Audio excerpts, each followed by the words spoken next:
Okay, go ahead and fire away.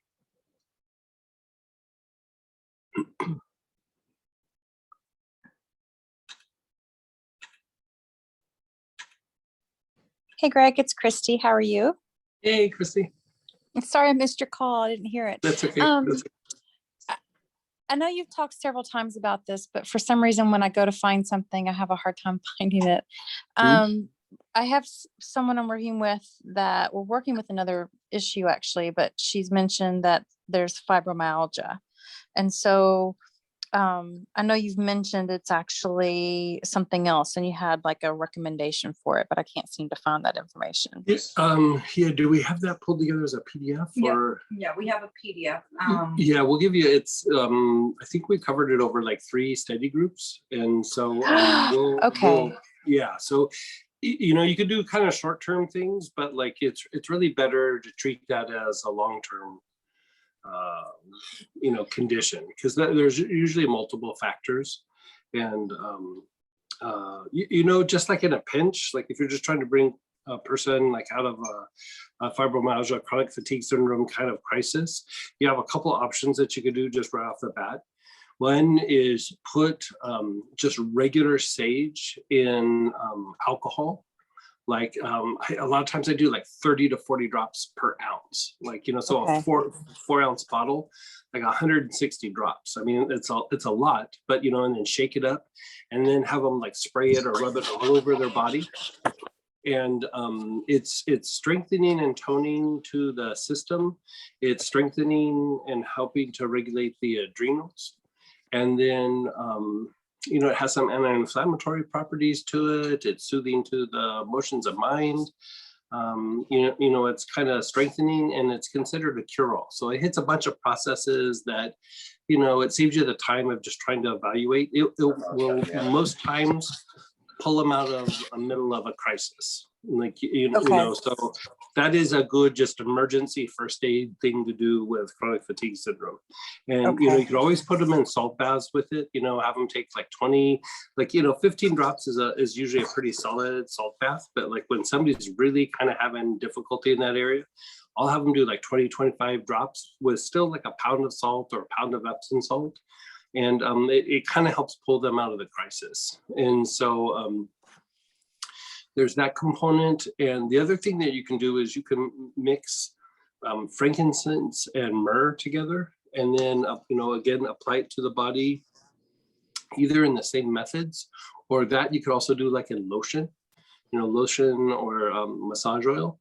And it, you know, it has a bit of an anti-inflammatory effect, and it does help to stimulate cerebral spinal fluid circulation and lymph movement. And, you know, it's not the super strongest thing to do, but it does have a very strong anti-inflammatory property to it. And it helps to hit the nerves that are associated with registering pain. And so it helps like kind of take the edge off achiness wise. And so you can always give them a couple of drops of lemongrass internally in water. That gets them out of a crisis. But as far as treating it long term, you know, I'd look at the PDF and those I think it was 3 study groups that we did, like just one after another. And I just kind of compiled like a long-term approach. And you don't have to do it all like in a sitting. Like you could break it up over a couple of months, but just keep like working through it. And it should, you know, help reduce the symptoms somewhat. I think we are going to revisit that and cover it like on over the next few months. We're going to have some free study groups where we, you know, like we did the allergy class. We're going to probably tackle that and just do it all in a day. And that way we can talk it out and do some experiments, because I mean, fatigue's always a thing. And a lot of times what you're talking about is stagnant lymph movement, inflammation, you know, agitation in some of the lower energy centers. And, you know, there's just a bunch of things that can help resolve that somewhat. And it's not just like a single thing that you do. It's just a bunch of, you know, Master Cho used to say about things like this, it's just multi-causal factors. You just have to start kind of going through and correcting as many things as possible and nudging the body back to like a good, healthy space.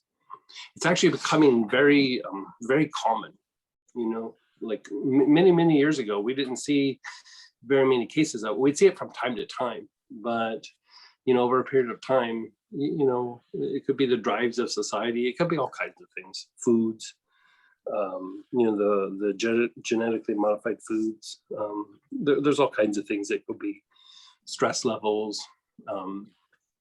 So, you know, I think it's probably good that we spend more time kind of looking at that, because you could also use it just for, even if you didn't have chronic fatigue, fibromyalgia, you just keeping the body healthy, reducing inflammation, you know, do it almost like a little bit of a prevention, because you're basically preventing inflammation and the long-term effects of inflammation. So, I mean, who couldn't use some of that? Right. Okay. Thank you so much. You're so welcome. She actually is in a crisis situation with her leg. She shattered her leg. So that's why she's working with me. But she mentioned as a side note, that's something that she's always dealt with. So right now I'm just trying to address like that. But I know what do you mean what do you mean she shattered her leg though? She fell off of she fell off a ladder, and she has pins all up and down from the knee to the ankle, and even in the knee area. Like, it's really bad, plates and all kinds of stuff. It was shattered. This is what I would do for that. I mean, still do some of those other things, but have her alternate galbanum and black cumin internally, like two or three drops of each. The black cumin will reduce inflammation and accelerate the healing response. And then the galbanum will actually reduce some of the pain and take some of the tension out of the body from the pain. You know, because even if you're managing it quite well, there's still a bunch of tension that gets generated in the body when you're in pain. And it just kind of soothes all that. And when that happens, it's very, very, I don't want to say much easier. It's just, it seems to accelerate the healing process that the body goes through. And sometimes you can even cut down some of the healing time by a week or two.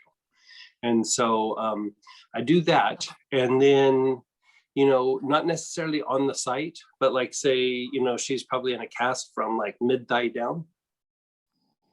I haven't seen her in person yet. Okay. We're doing it long distance. Have her put several drops of marjoram up on her like upper thigh, whatever part of her thigh is exposed and not casted. It will help take some of the spasms that are happening around the broken bone areas and the surgery sites where they put the pins in, and it will make her a lot more comfortable. Okay, wonderful. Thank you so much, Greg. I'm looking forward to seeing you guys. Yeah, me too. Like a lot of times, if you do the marjoram on a regular basis, I've had times where it usually takes about 6 weeks for a bone to fully kind of heal, and it's done it in about 4 weeks. Okay. You know, whenever you have something where it's like pinned and plates, the rate of healing for the bones and everything sometimes can be a little bit longer than normal, just because the body got so manipulated. So you're taking out the spasm, so it allows for more blood flow to go to that area, and the blood will actually accelerate the healing process. Okay, wonderful. Yeah, good. Thank you. God bless. You're so welcome. And I am posting that PDF here. There we have a link, so you all will be able to have that. So give me just a sec. I'll post this right here in the chat. And so that is the link for the fibromyalgia main protocol that we have out. So let's have that there. And no, you can always unmute yourself.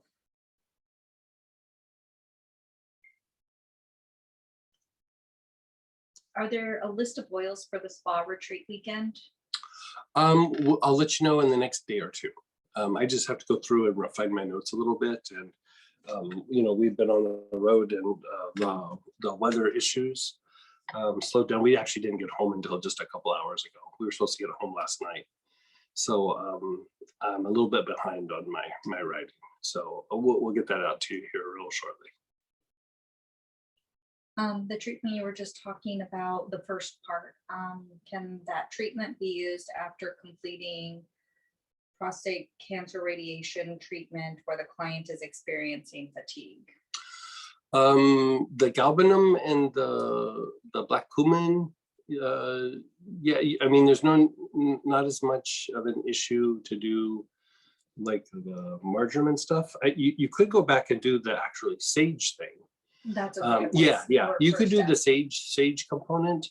A lot of times what I do post chemo with cancer patients also is I give them Greenland moss, like 2 to 3 drops, 1 to 2 times a day, and it helps the body detoxify and let go of some of the effects of chemo. One of the things that happens with chemo is it can actually agitate the immune system, like the allergic response. And so the long-term use of the Greenland moss actually will help the liver to detox and detox some of the effects of chemo out of the body. And it actually starts to lower the allergic response and the levels and degrees of histamine in the body, which is what kind of, is a byproduct or triggers the allergic response. And so, yeah, you can do sage topically. The other thing that we do sometimes with that is helichrysum. Like, you can actually even mix the helichrysum and the sage together for that particular application or do them individually. But you could also give them the black cumin internally as well. I mean, black cumin you can almost do for just about anything. It's a good cure-all, which means it just stimulates a lot of the healing processes, and black cumin in particular is a very good anti-inflammatory. So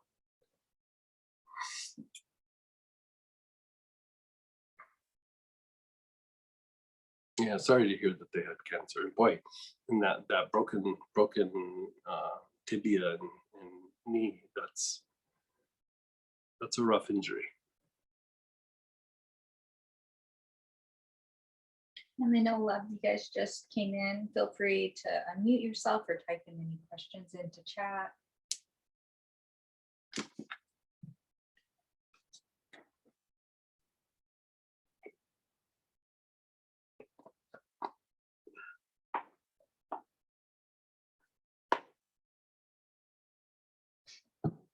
No questions? Okay, let's jump into a protocol. I think with everything going on and everything, let's go back and revisit the stress response, dealing kind of a deep healing for stress. So let's have you go to your oils, and here's some choices. Pull out either like a frankincense or hyssop, sitka, one of the spruces, rue, even holy basil. Ami Visnaga,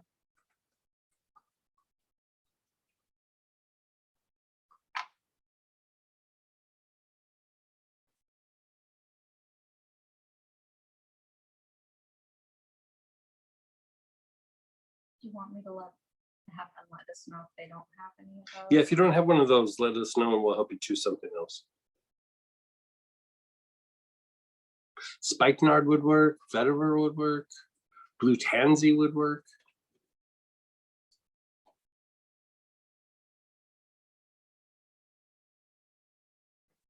Okay, so just close your eyes for a second. Notice how you feel. Think of your day, think of your week.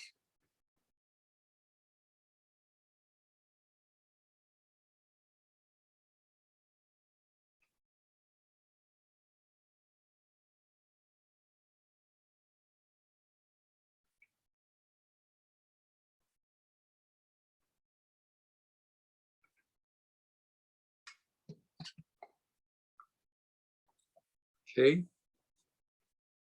Begin inhaling. Your awareness is between your eyebrows, the ajna.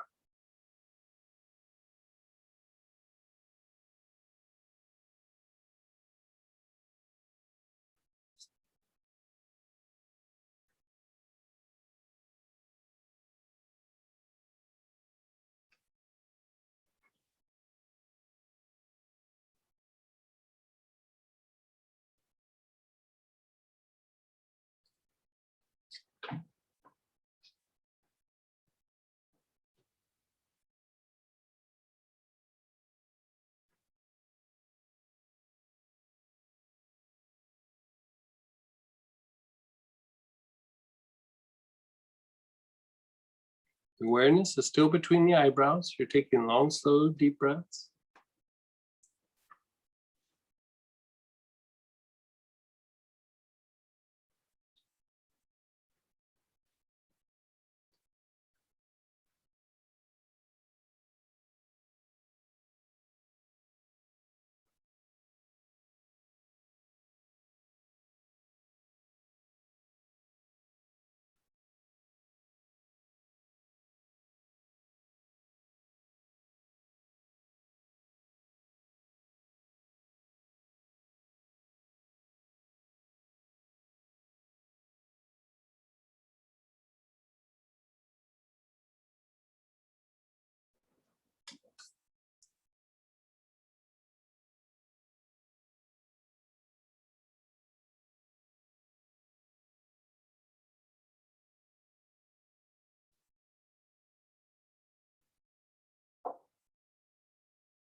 Move your awareness to your throat, the center of your throat.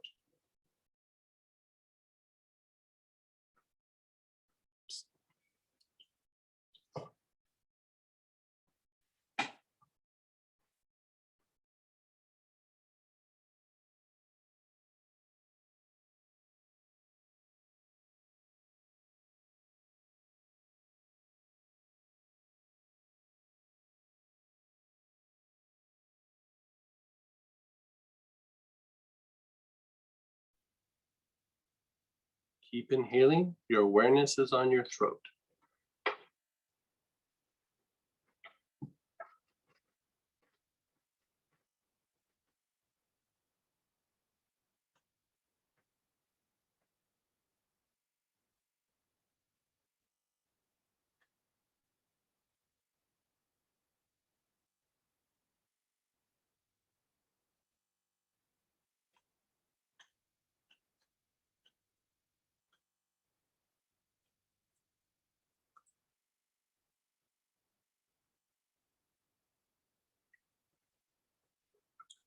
Drop down to your throat minor, the bottom part of your throat.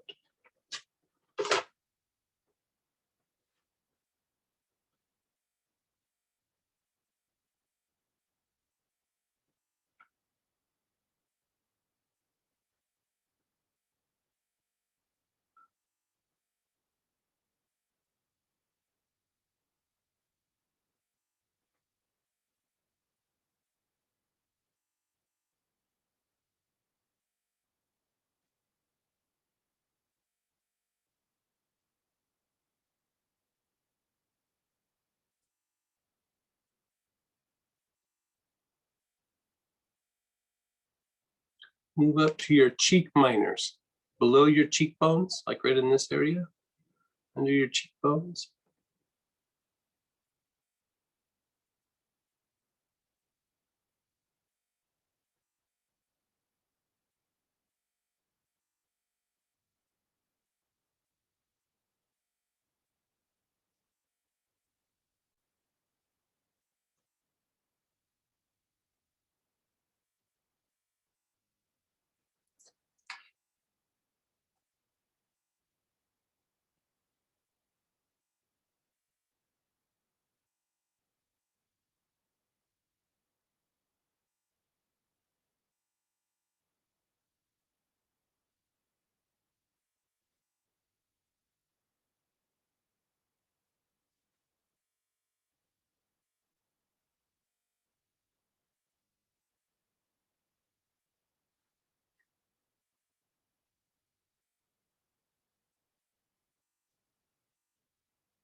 Your jaws, where they hinge in front of the ears.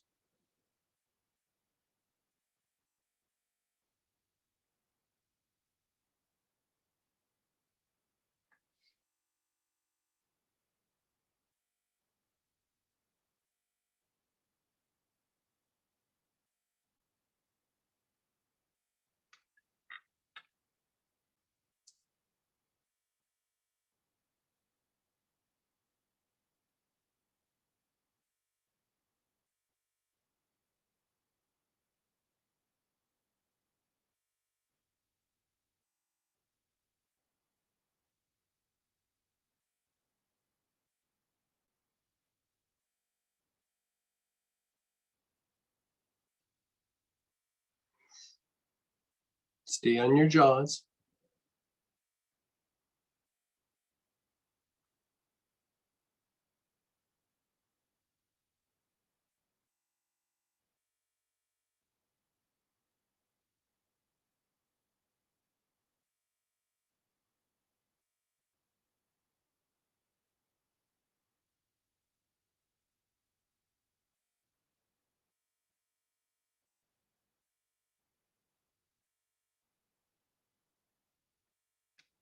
Go to your ear minors, the holes in your ears.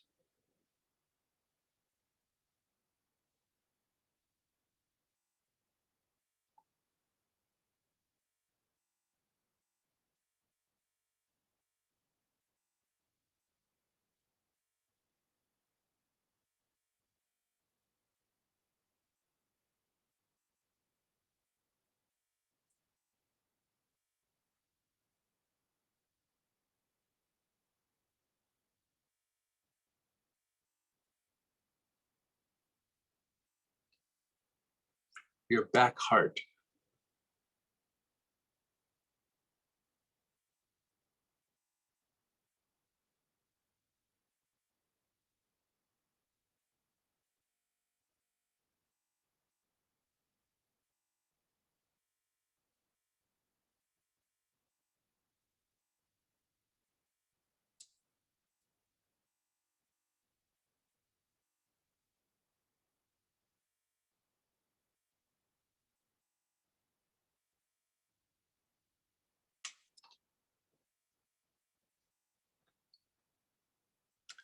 Your front solar plexus, the area below your ribs.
And your back solar plexus.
Awareness is on your back solar plexus, the middle of your back.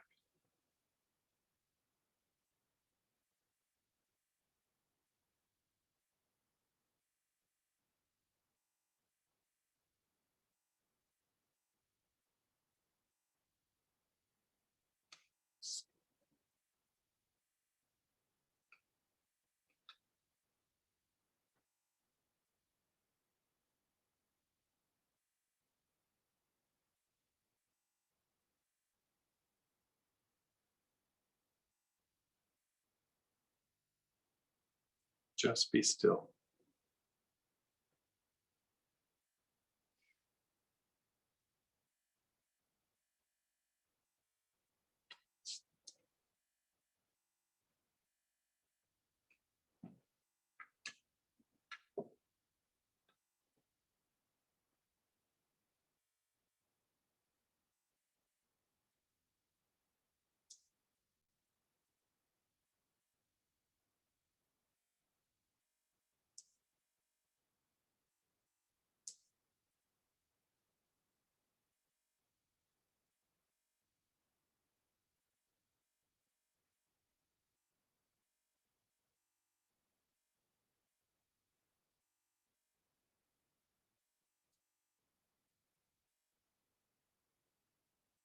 We're going to do the same process again with the same oil.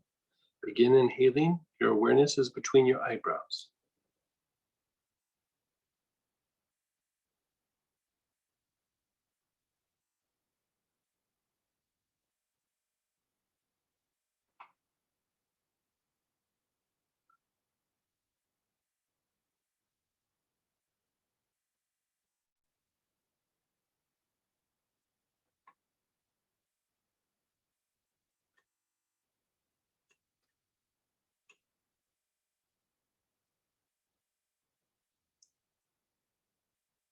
Keep inhaling. Your awareness is between your eyebrows.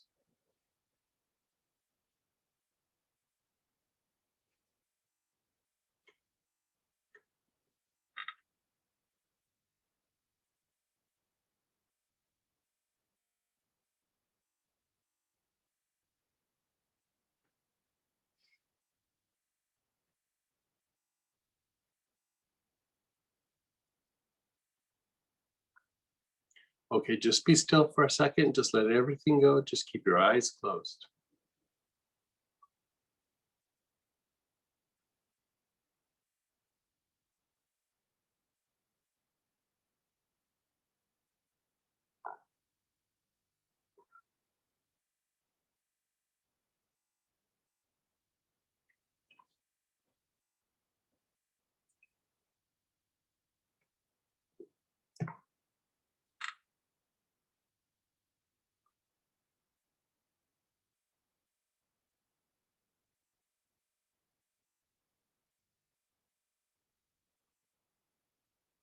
Begin inhaling again. Still, your awareness is between your eyebrows.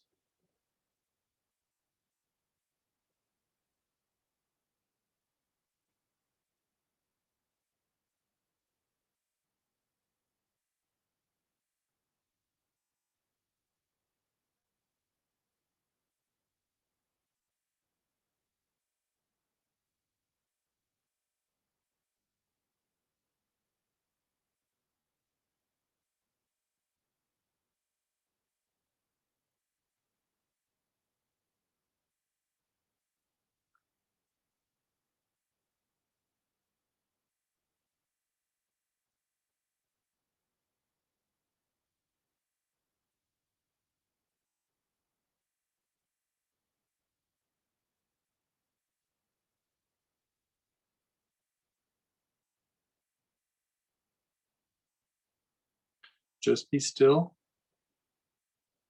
Let go of the inhalation for a moment. Just be still.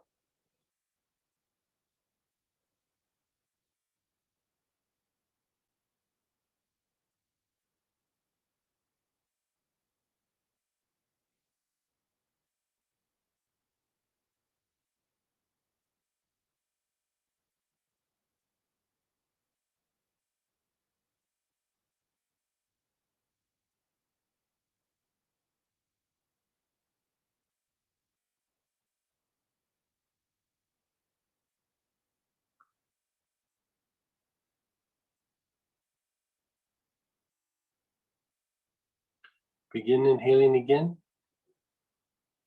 Still on the area between your eyebrows.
Move your awareness to your throat.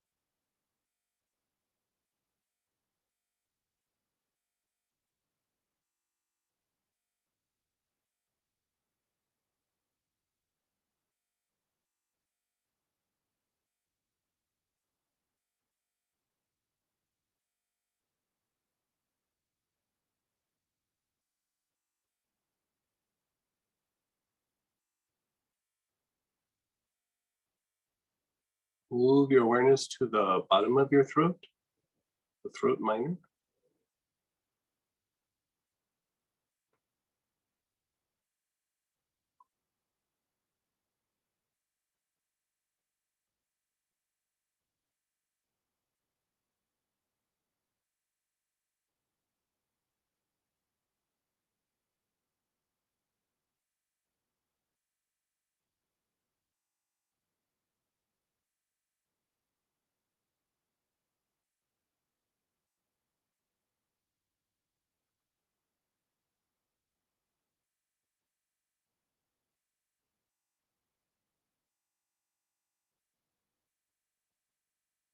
Your awareness is on your throat minor. You're taking long, slow, deep breaths.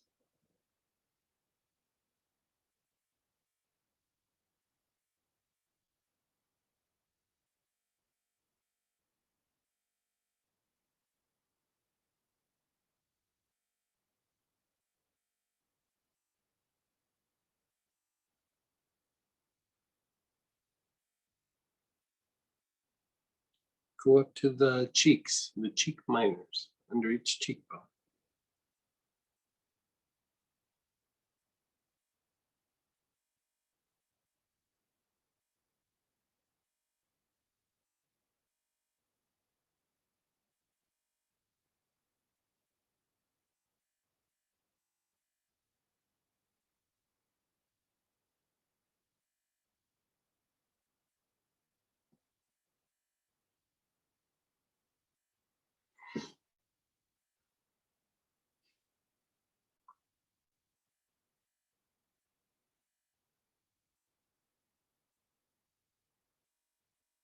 Go to your jaws, where they hinge in front of the ear.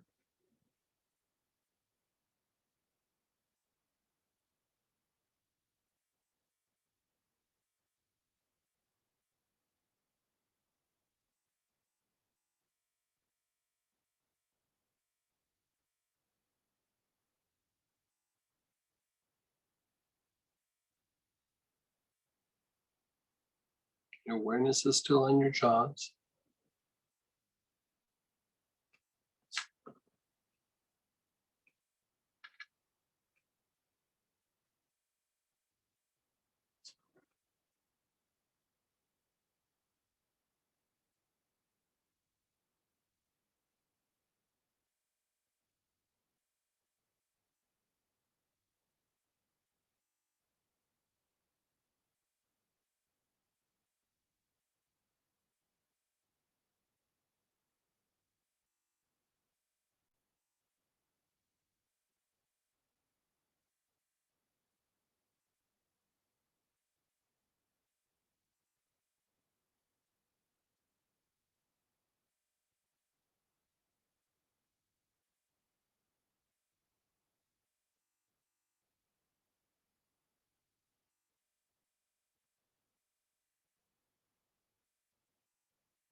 Move your awareness to the ear minors, the holes in your ears.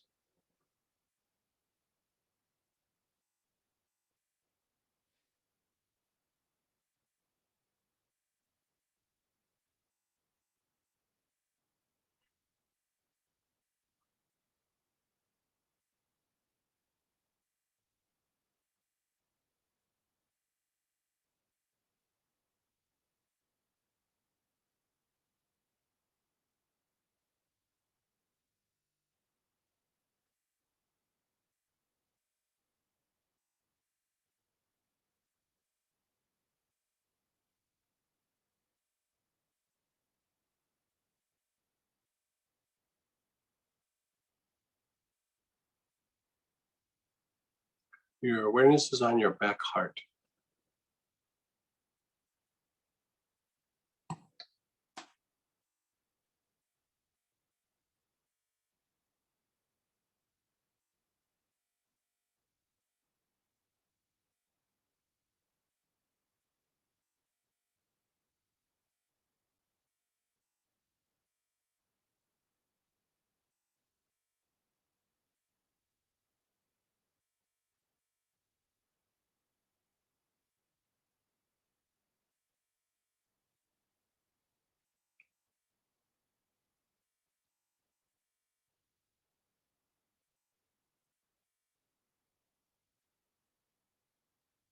Keep inhaling. Your awareness is on the back heart.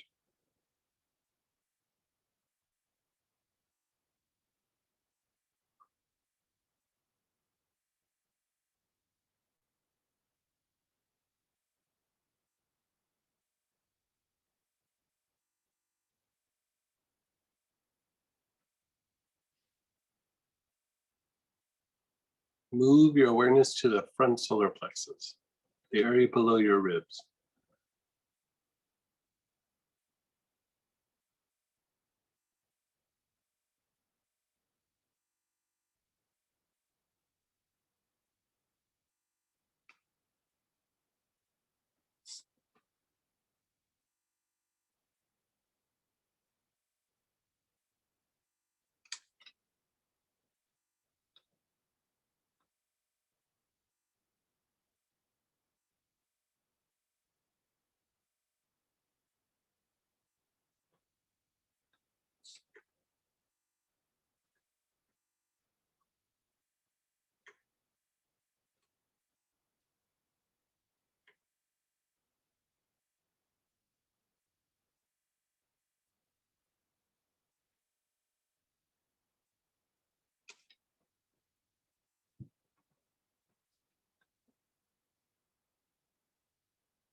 Your awareness is on your back solar plexus, your mid-back area.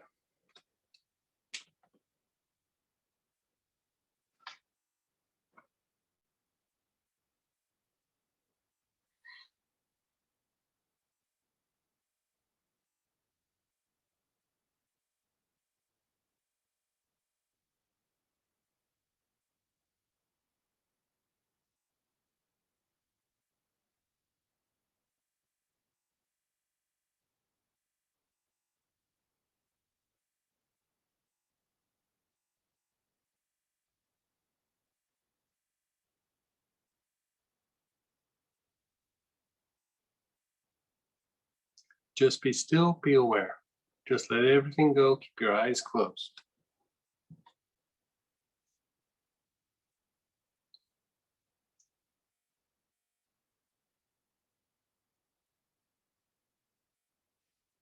Notice how you feel. Notice your body. Notice the tension in your body, your emotions, your mind.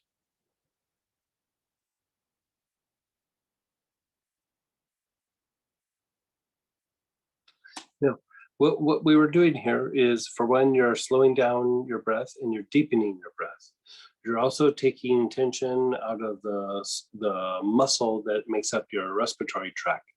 This kind of muscle is referred to as smooth muscle, right? When we have a lot of tension in the smooth muscle, it can cause anxiety, actually. And so a lot of times when we're in a stress state, the smooth muscle of our respiratory tract or our digestive tract can become tight, just like you would have tight shoulders or a tight back. It can happen to your gut or to your respiratory tract. And so when this happens, it causes you to be in a stressed state more easily, and it starts to produce actually a little bit of anxiety, body tension and anxiety. And so with that, we are going to move into the digestive tract and treat the physical component of just stress. And so It is the digestive pattern.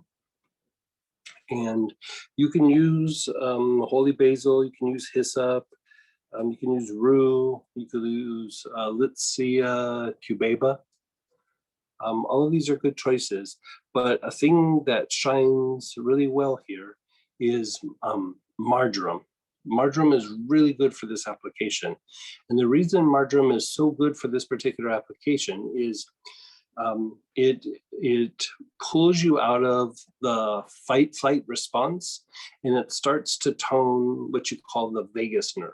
And the vagus nerve is a nerve that comes out of the base of your skull where the medulla oblongata is in the back. And it's actually a cranial nerve. It's not one that comes out of your spinal cord. And it goes down and it, affects the heart and it affects the lungs. And then it actually goes down into the gut. It's the only cranial nerve that moves outside of your skull, right? And so with this is tied to what you would call vagal tone, which is just referring to the vagus nerve, but it's your ability, it's tied to your ability to go into the rest and repair mode. And your rest and repair mode and your fight-flight response kind of have this push-pull relationship, right?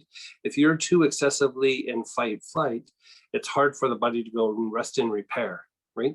So with this, what happens is if one of these parts of your nervous system loses tone, its ability to pull the other side and go and shift into what it does, like rest and repair, or into action, which is fight-flight, then there starts to be some dysfunction, right? And so with stress, the tendency is for there to be slightly poor vagal tone, right? And so you stay a little bit more in the fight-flight response. It can also start to cause a little bit of nausea, like sometimes if it's rheumatic, it causes diarrhea, it can cause fuzzy thinking. There's a series of symptoms that it can cause. But digestive issues, respiratory issues, starts to produce a little bit of low-grade anxiety. And so marjoram, just by its nature, helps to pull you out of the fight-flight response, and it starts to strengthen or tone the vagus nerve, which is starting to strengthen and tone your rest and repair mode of your involuntary nervous system. So on top of this, if there is emotions that are attached to this, like a lot of the stress gets produced by our body, but even when it's being produced by our body, it still produces a physiological emotional response. It's being displaced because, or it's being triggered because of displacement. Anytime you're pushed out of balance, your body kind of goes into a stress state. And your body produces a physiological emotion to help you take action in the environment. It's to try to stimulate you to take action and thrive in the environment. And what happens is we get triggered a little bit, and then we start to have emotions, agitation, anger, frustration, irritation, and then eventually it affects our thought process. And so the other reason why marjoram works so well for this is marjoram is very transmuting in nature. It's actually very activating to the heart, which is more higher emotions, and it starts to actually transmute some of the negative emotions. So it kind of calms and reduces tension in the body and starts to transmute some of these lower emotions. And so you have the effect of what it's doing to the nervous system. You're having the effect of being pulled out of fight-flight, and then you start to have this component of transmuting these negative emotions. And so it is a really solid choice when you're dealing with stress issues, because it does so much in the arena of stress. The other thing that marjoram is very good for is it takes out some of the tension or spasms in your skeletal muscle. So it reduces tension in the smooth muscle, which is your digestive tract and respiratory tract. And then it also takes out some of the tension from your skeletal muscle, which is tied to your voluntary part of your nervous system. And so it hits a lot of things at once. So it's not expensive. It's a lot of bang for your buck. You can take baths in it. You can apply it topically. You could put it on areas where there's tension or spasms. You can put a few drops on your wrist. I've had several individuals where we've used it to drop their blood pressure a little bit. You know, there's a lot of things that marjoram can do. You can even take a few drops internally in water. And so it's very, very flexible in the way that it can be used and how much you can use and the ability that it has to take us out of tension states or stress related states is really high. And then if you look at the cost of what marjoram is, it's not an expensive oil. You know, it's not some precious oil that's doing these you know, things that, you know, oh, we have to spend a bunch on a particular bottle to do all these magical things. It's really a very inexpensive oil. And in a way, you could say it's one of the workhorses in any particular, you know, toolkit or therapeutic kit, travel kit, whatever it might be. You can do a lot with it. And so, you know, even if you're wound up and you're having a little bit of insomnia, if you take long, slow, deep breaths as you're laying in bed, you'll notice that most times you'll most likely fall asleep. And so if you don't have marjoram, you can choose one of the other oils. But if you have marjoram, let's do this experiment with marjoram. If they have vagal tone. Yeah, vagal tone is actually what this was made for. So perfect. Okay. So begin inhaling, and your awareness is on your front solar plexus. So below your ribs on the front solar plexus.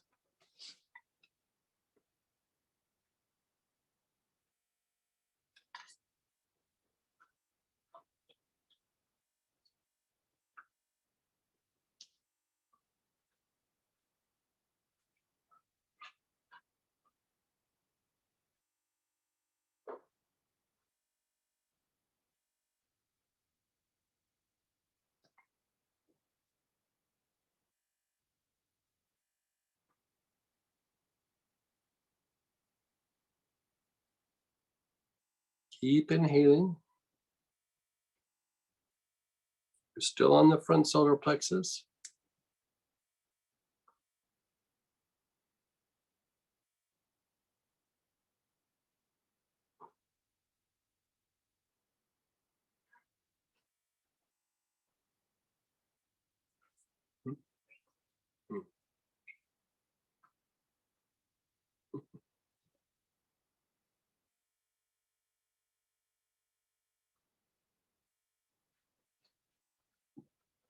You're still on the front solar plexus.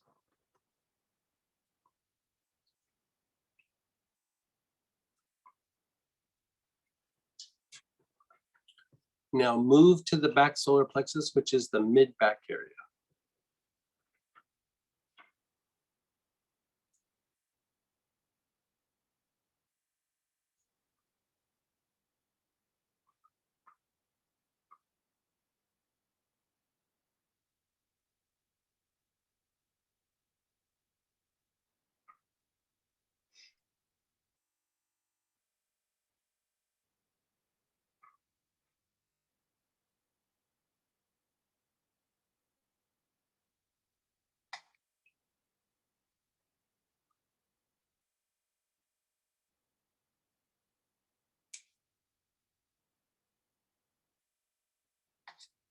Still on the back solar plexus. Your eyes are still closed.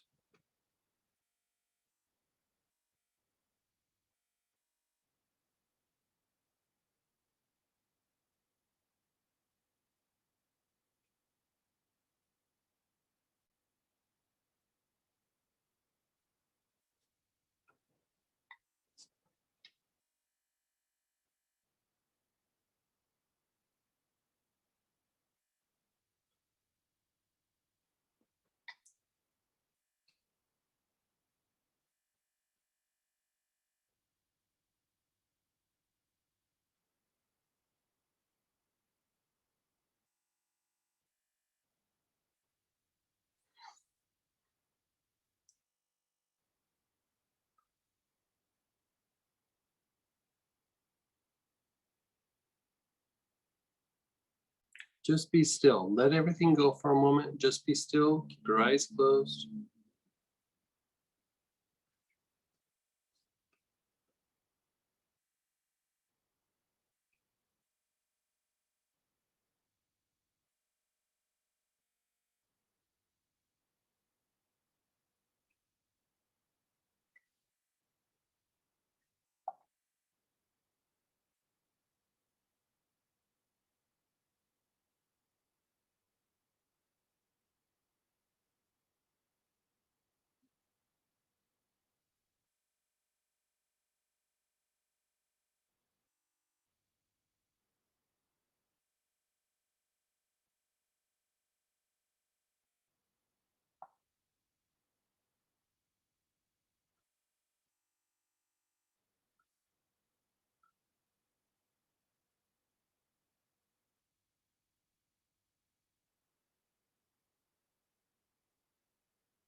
Begin inhaling again.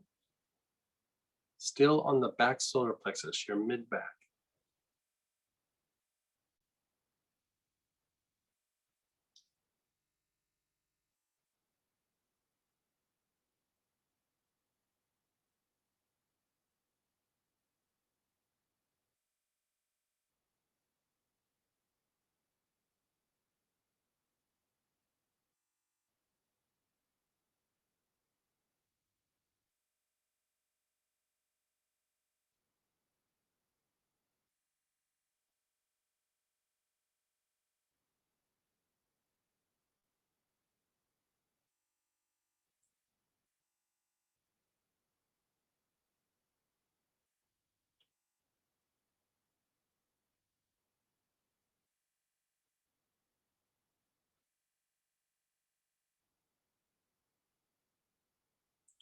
Move your awareness over to the front and back spleen.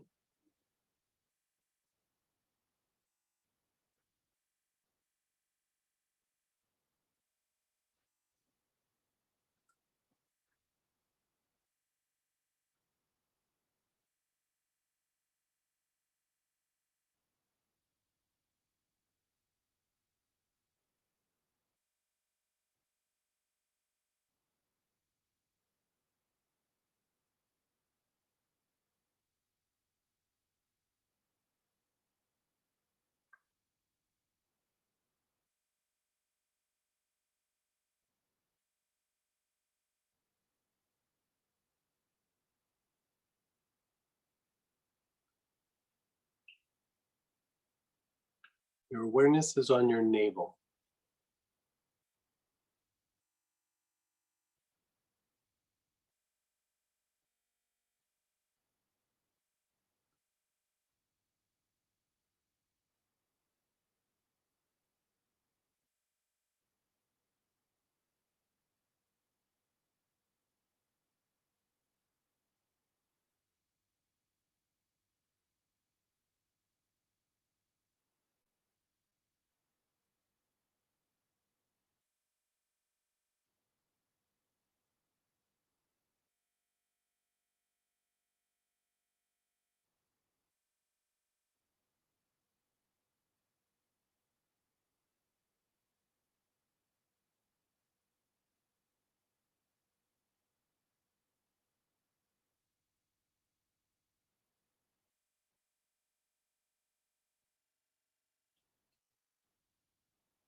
The navel minor,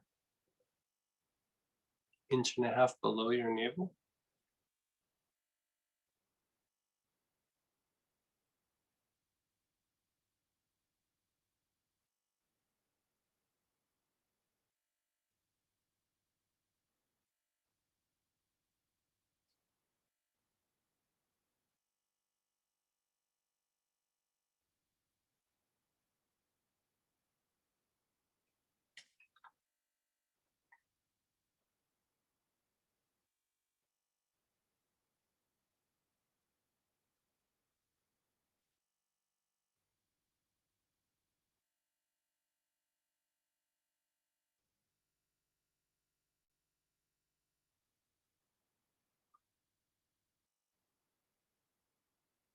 The bottom of your tailbone, the basic chakra.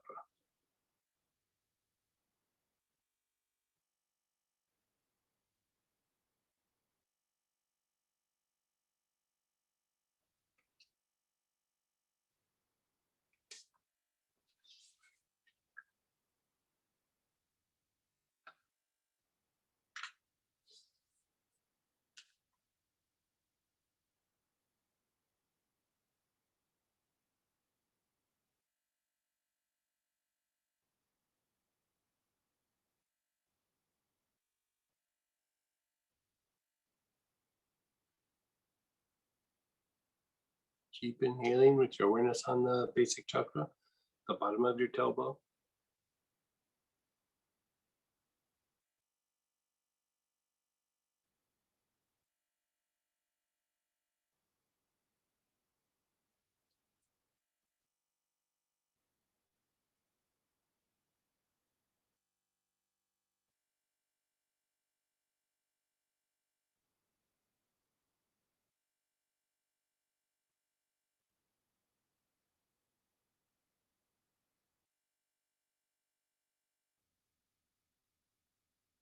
And now the soles of your feet.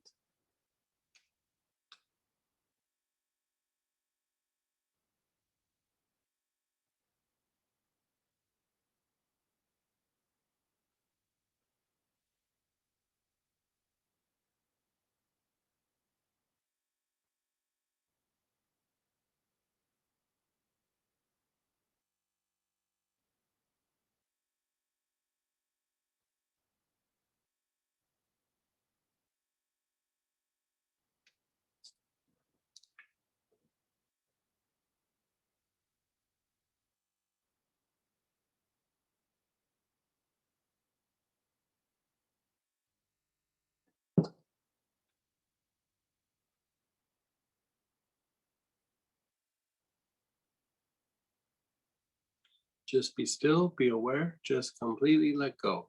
Keep your eyes closed, just let go. Notice your body, notice your emotions, your mind, the tension in your body. Reflect on some of the things that were stressing you out. Sometimes we don't even know that we're stressed because emotionally, mentally, we might not be stressed at all, but physically the body is stressed.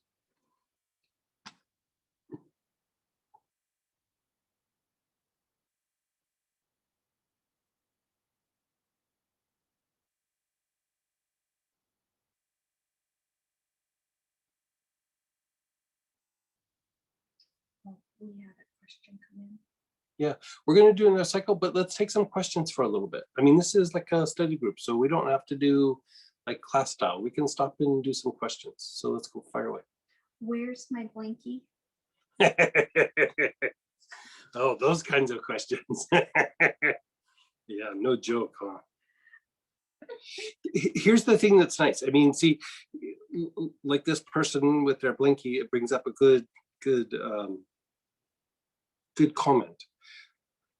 Like if you're in the middle of us, like a really super stressed out situation, this can take you out of crisis. But a lot of times what it does is it keeps diminishing the stress levels that you have that a lot of times we're completely unaware of them, right?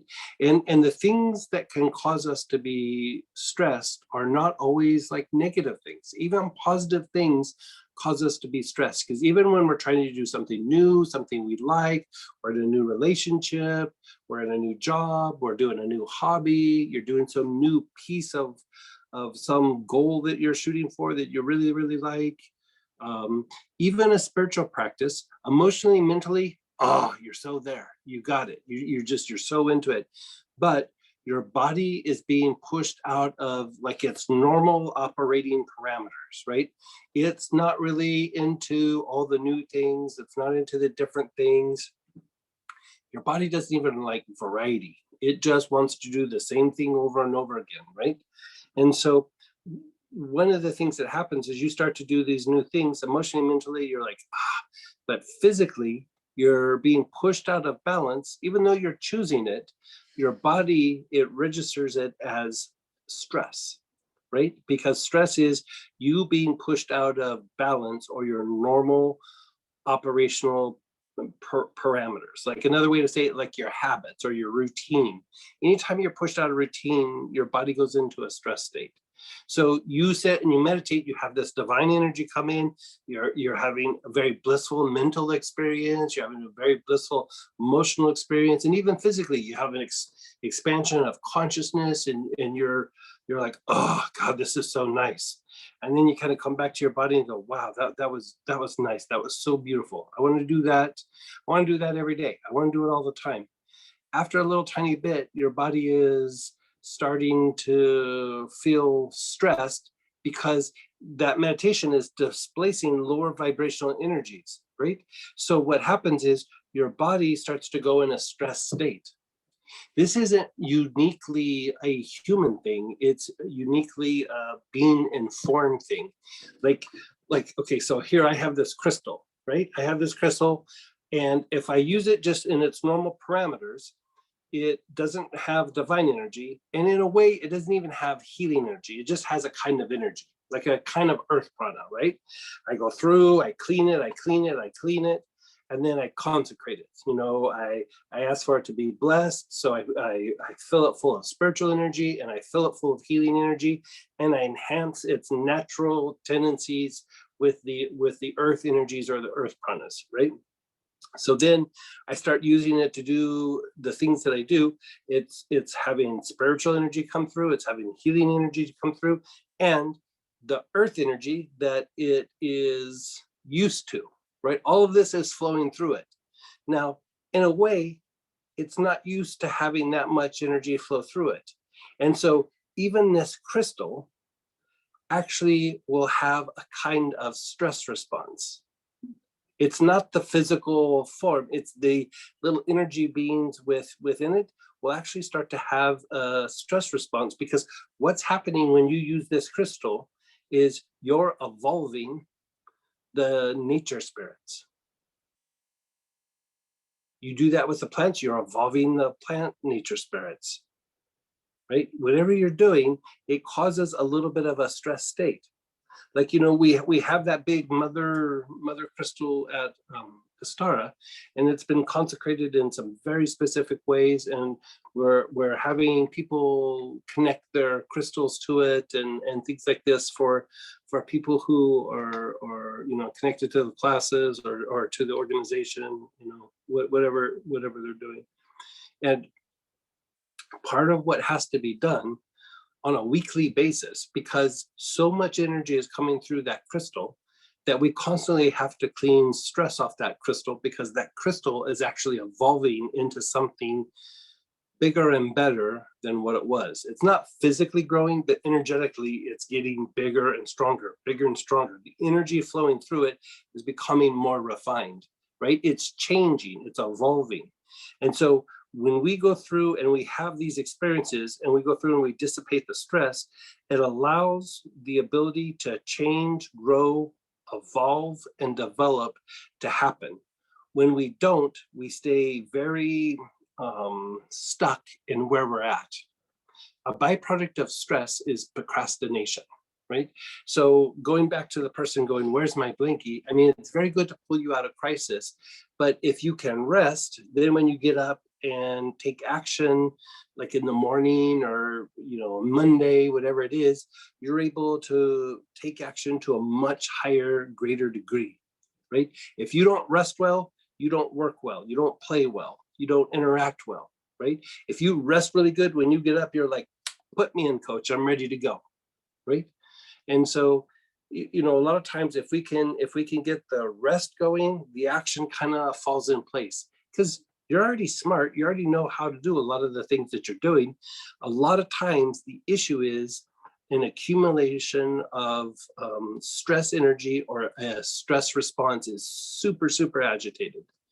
And so if you can go through and unwind that, all of a sudden you'll go, wow, I'm getting way more stuff done. I'm like, I have kind of dynamic activity. Like I'm just go, go, go, go, go, go. It's because of your reduced stress state and the accumulated stress energy that's in your body. You know, even when your body heals, and is changing, if that condition has been there for a long period of time, it's healing, but it's also in a stress state because of it's also trying to change and evolve.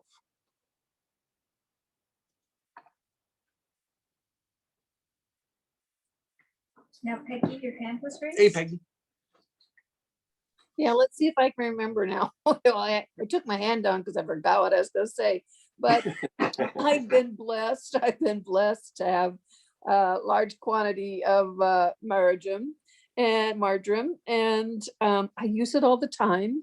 And then I recently had a kind of a, I'm supposed to do something on the computer, a couple of different things that I never learned to do. And it's like, oh, buddy. So I physical, emotional, mental, those stresses that you just mentioned. And I write, I listen to the dictorial, and then I write it down, and I listen again, and I go back and I try to follow the little steps. And so right now, just talking about it, I'm aware my stress builds up, but I'm hoping, I'm trusting that tomorrow morning when I go back to my computer, I will be able to either get it a little clearer or Right. It's like a different language. Yeah.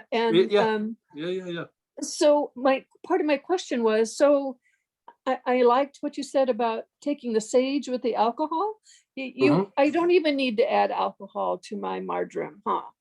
No. Well, it depends on how you're going to use it. Like if you're inhaling or like a bath or something, that's pretty straightforward. But you can put several drops on a particular part of your body. Like a lot of times, especially when I travel, I keep putting it on like my wrists, like right here, and then just going like that.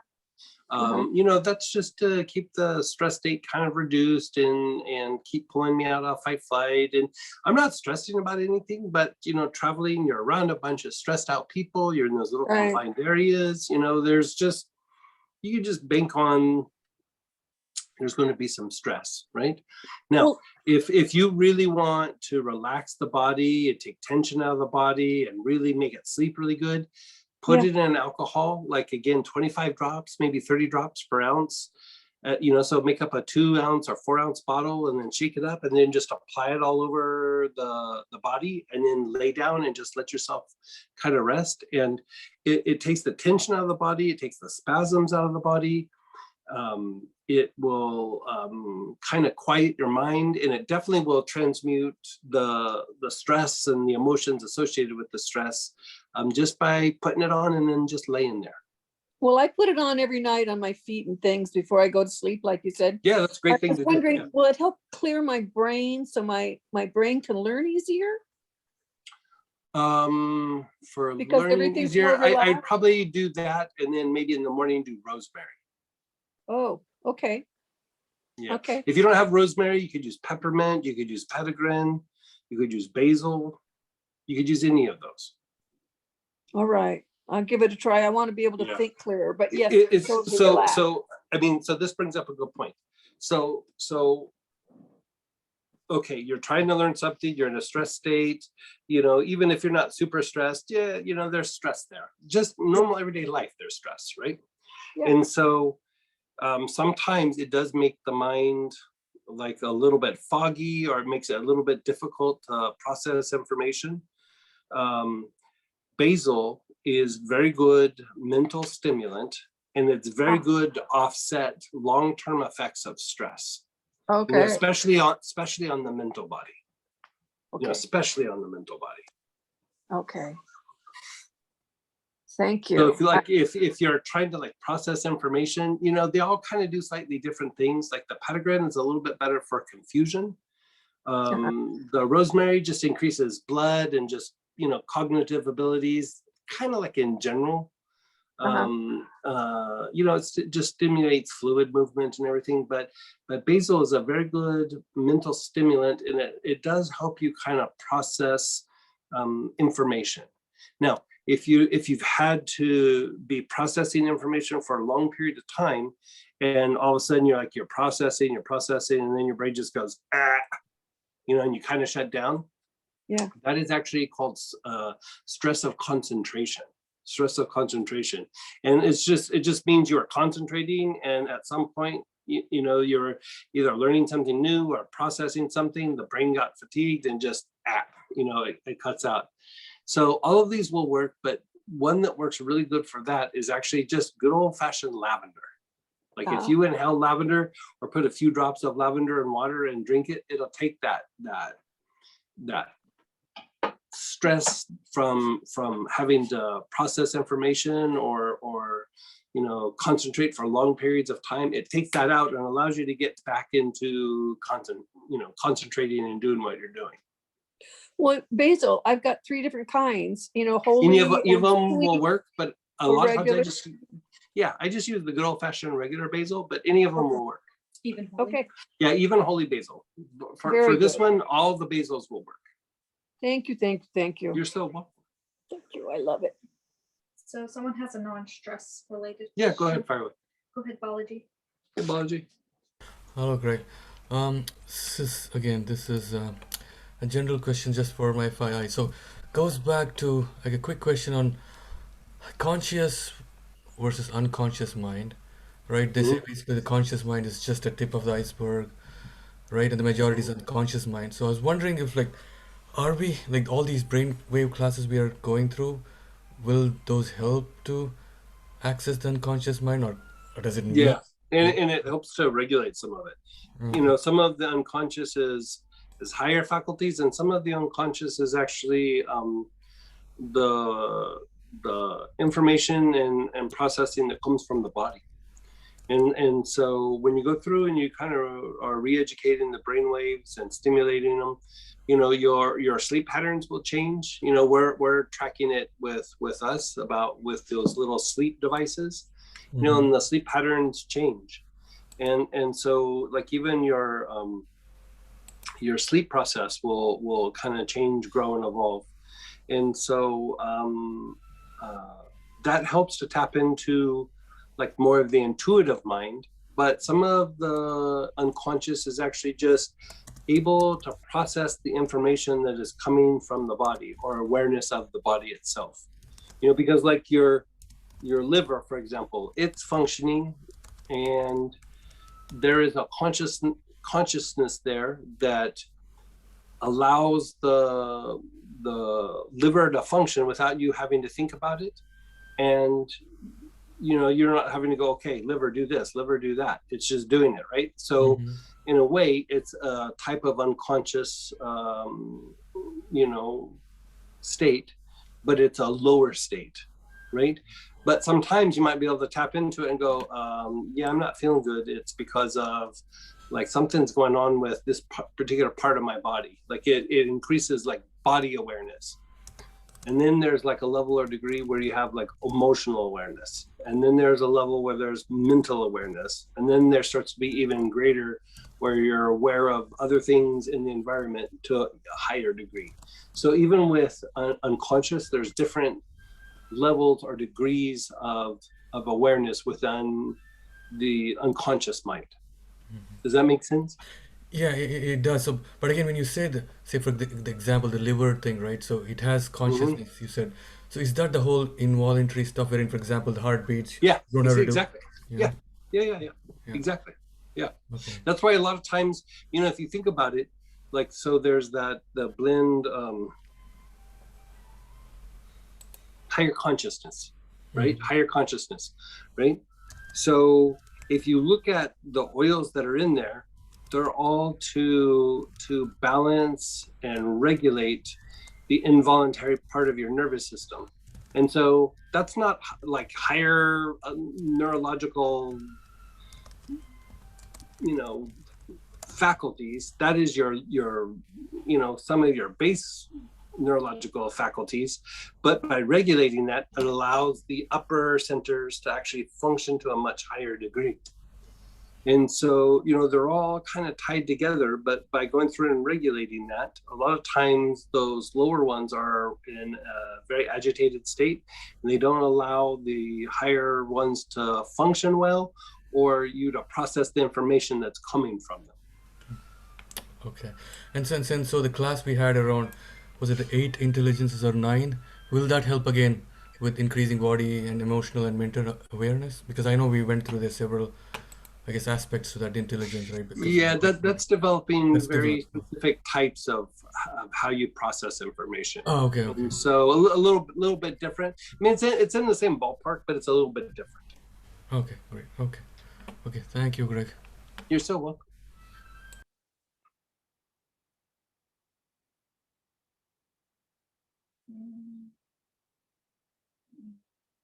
Can Greg say more about the pentagram for clearing confusion? The question is there a pattern I can use with pentagram to clear confusion? Sometimes I have so much on my to-do list, I don't know what to prioritize.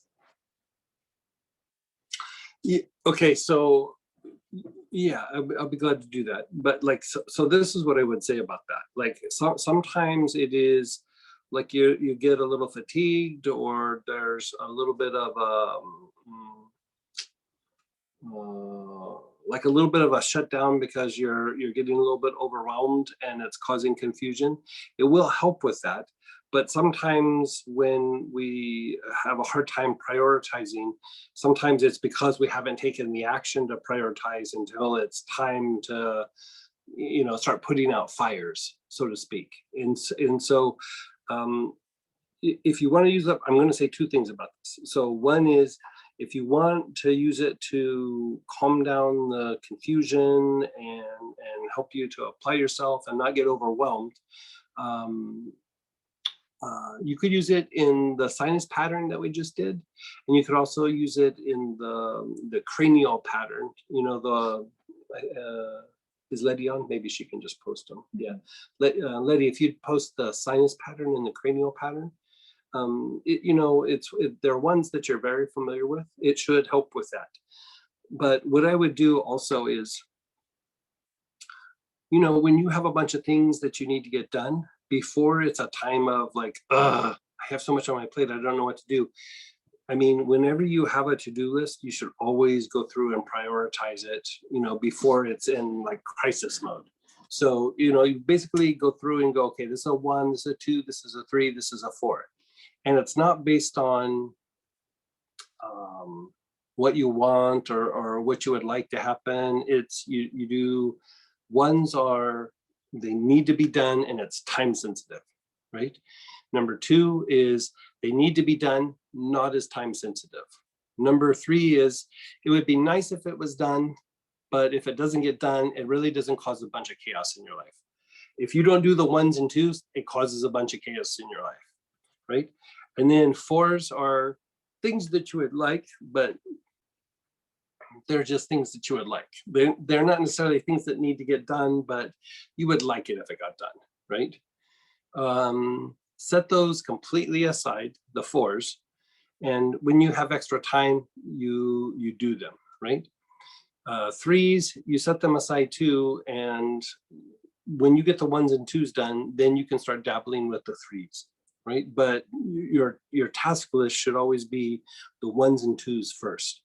So here's the thing that happens a lot of times is we have a bunch of things that we need to get done, and we'll do the thing that we want or the thing that's easier, which is usually a 3 or a 4, or not time sensitive, not stressful, and we'll keep pushing aside the 1s and 2s and keep pushing them aside, and then pretty soon it's like a crisis, right?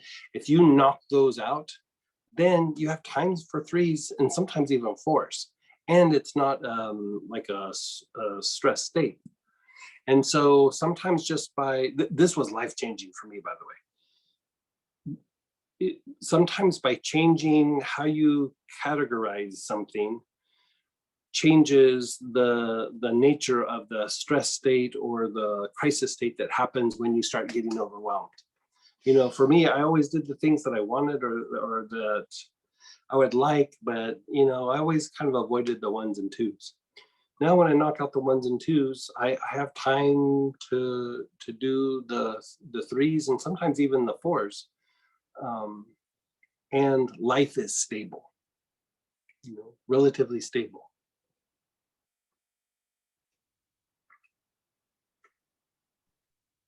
So when you were talking about doing the rosemary, someone asks, in lemon and honey water, can I have those? Oh yeah, that'd be great. Yeah, what a great way to do it. Yeah, go ahead, Jenny. Hey, Miss Jenny. Hey Greg, hi Sam. Hey, hey, hey. A follow-up question to the ones, twos, threes, and fours Mhm, question. mhm, So we mhm. talked about petitgrain is great for the sinus and the cranial pattern. Are there any oils or oil blends that you know I have that you would recommend, or should I just stick with petitgrain? For like confusion or getting overwhelmed, I would say Petitgrain's pretty solid. Yeah, like I don't know that you need to enhance it. So, sometimes for me, I will adjust it and do cystis.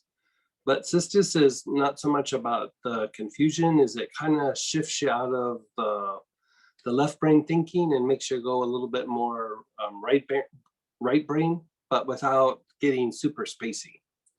You know what I mean? So it's like kind of be able to step back and take a little bit of a bigger picture. But you know, like for me, like Master Cho is the one that pulled me aside and had the 1 through 4 talk, and you know, like for the explanation I just gave, you know, like you put the 3s aside, put the 4s aside. This is what he said to me: stop paying attention to 4s. He goes, set the 3s aside. He goes, then throw them away. It's 1s and 2s for you for a while. And I was like, oh. And I gotta say, I didn't do it right off the bat. Like it was, you know, we'd see him like every 3 or 4 months, and I probably went a couple of months before I even like said, okay, I'm gonna do this. The only reason I did it is because, okay, he said this to me, and then he's gonna ask, and so I have to start doing it a little bit so that I can have something to say to him, right? So I started doing it, and then things just kind of started flowing a lot better. And I was like, this is kind of weird. And then I literally said this to myself: coincidence. It's a coincidence. I'm just going to do this for a little bit. And then, like, after he leaves, I'll go back and kind of just do it the way that I was doing. And by the time he came in and left, I was like, I like this, you know, and say, like, for your work, for example, you know, when you're going through and you're innovating things, you know, those 1s and 2s are usually the things that are really important, but, you know, we'll end up going through like other pieces of information, and those 3s and 4s can take you down like weird rabbit holes. And then as you start to go through them, you might even realize like halfway through, this isn't as important as I think. It's still important for you to possibly explore it, but at some point you go, yeah, this is kind of not important. And like for me, like I'll still take that information and set it aside, because I'm either learning something now, or eventually that might apply to something else. Like, so I don't ever like completely get rid of it. It has some value at some point, but the task at hand is like, I got to do the 1s and 2s. I got to do the thing that's going to produce the result. And as you do that, all of a sudden you'll start going, you know, there was this 3. It was like a couple of months ago. I think it actually would fit here. You know, so it's like you still kind of get to engage those 3s and 4s, but if it's not going to produce the result or the goal that you have at hand, you kind of set them aside, but, you know, like on the back burner, you know, you're just letting them do a little slow cook, and, you know, maybe they come back around again. Okay. Does that That's- make sense? Yes, Because I remember. especially in innovative processes, every action, be it successful or a failure, has a value. Like every one of them does. And so even if it's a failure, I still stick it aside and go, that will give me some information at some point. I don't know what, where, why, but that will teach me something later. And so like, even like the things that just don't even go well, even if it's like, yeah, that doesn't work, or, oh, I did this before and this was the problem I had, it still has like a value. And so I just, a lot of times the 3s and 4s are the things that just didn't pan out very well. Like the idea was good, but then when you started doing it, it was like, it was like, you know, it wasn't going to really change anything. You know, the issue is we get excited about something right off the bat, and then as you start exploring it, you realize, yeah, I don't know that this is going to do what I think it's going to do, or it's not going to be the magical thing that I thought it was going to be. So it's just that you got excited about it, but it doesn't mean that it's needs to be discounted. It just needs to be used at its proper time. So that's why, like I say, stick the 3s and 4s just off to the side and just check in on them from time to time. You know, does that make sense? It totally makes sense. And it's so great because I remember a while back, you talked about the 1s, 2s, 3s, and 4s. So really quickly, what's happening is because I've been able to just hit the ground running with my new work and team, here's what's happening. I am getting pulled in 5 new directions that are beyond my scope because people are like, oh, she's bringing structure. I want some of that. That's what they're doing. So then my 1s and 2s have expanded, and here's what's happening. The 3s and 4s on my list are now my home life, literally like taking care of my house, right, taking time out for rest, hanging out with my friends. So, you know, parenting is a non-negotiable item for me, like that I can't, that's always going to be like either a 1 or 2 depending. But so then that's what's happening. So I really, my 1s and 2s have gotten bigger, and then I'm getting overwhelmed. Yeah. Yeah. So, and I'm definitely very cognizant to not try to fix everything, you know, like at work, you talk about if you're a hammer, you see everything as a nail. I'm trying to not view the world through the lens of a hammer. Right. So this is what I would say about that, you know, because this is a little bit of a corporate issue, is that like, so you start getting good at like, okay, you have this task and you go, okay, I have the 1s and 2s and my 3s and 4s I've set aside. And then you start producing really good results. And then somebody says, I want some of that magic, right? And then they come in and they go, hey, I want to play in on this. I want to get you to do this and that. And we're time sensitive and it needs to be done. And, you know, you're the person and everything. So in the 1s and 2s, right, you have the 1s and 2s for your project, you have the 1s and 2s for this other project, for project B, and then you have the 1s and 2s in project C. At some point, you have to go, okay, all these 1s and 2s, I have to do the 1 through 4 with them.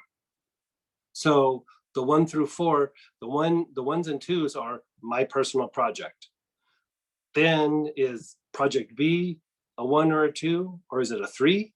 Or is, you know, project C, you know, helping this other person, is that a 1 or 2, or is that a 3? And even there you go, my project's first, then this project is gonna either be politically good, or it's gonna produce a good result for the company, or it opens up another opportunity for my project. So that might be a 1 or a 2. And then this other one, it's nice, I get to be helpful, but really it's kind of a 3 on the big scheme of things, even though it's a 1 or 2 for them. For my project has to be done no matter what. So that's a 1 or a 2. Their project, it's important, but it's still a 3. Does that make sense? Yeah, so I have to expand all the 1s across the like it's always a different circle. Yeah. Like, you know, you go, okay, here's all the 1s and 2s, and then again you go, okay, in the 1s and 2s there's a 1 through 4, and then you go, I have to take care of sphere 1 before I can do the other sphere. Yep. Yeah. Interestingly, what this is causing, so I go from overwhelm, and then what's causing me is this sense of restlessness. So what I actually ordered just yesterday was ambrette and narcissist, because that was very good for stress states. Yeah, so I ordered the ambrette. Take a few drops of it internally daily. Mm-hmm. Yeah. Okay. Yeah, it will calm things down a bit. All right. Like it'll just help you to be like, instead of doing lavender.